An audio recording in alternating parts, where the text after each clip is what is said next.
আসসালামু আলাইকুম বন্ধুরা, স্বাগত আমার এই বাংলা রান্নাঘর উইথ শেরিনার চ্যানেলে।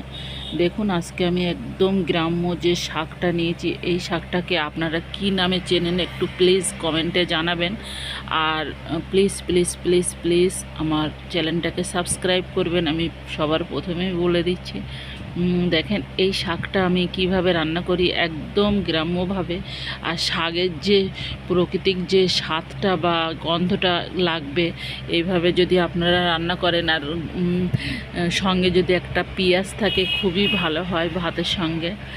আর এই শাকটা আমি সবার প্রথমে কিভাবে রান্না করছি, ভালো করে কুটে বেছে ধুয়ে নিয়েছি। তারপরে আমি কিভাবে শাকটা দেওয়ার পরে আমি আলু কুচি, হলুদ, লবণ আর ঝাল কুচি দিয়ে দিয়েছি। দিয়ে এবার পানি দিয়ে আমি ঢাকা দিয়ে রাখবো। শাকটা কিন্তু এই শাকটা খেতে আমার সবথেকে প্রিয় শাক। আমার এই শাকটা খেতে খুবই ভালো লাগে, খুবই ভালো লাগে। বন্ধুরা, কার কার ভালো লাগে প্লিজ জানাবেন।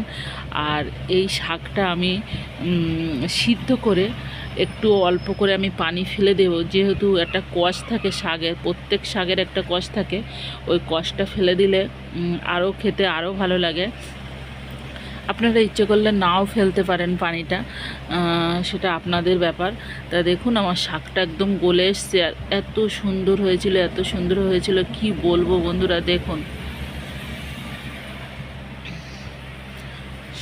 এই শাকটা খেতে আমার খুব মজা লাগে, খুব মজা লাগে।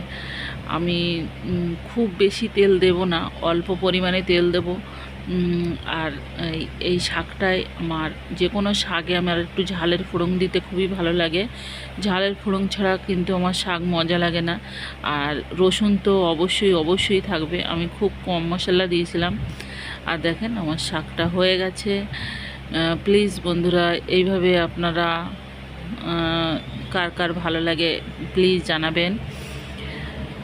আল্লাহ হাফেজ।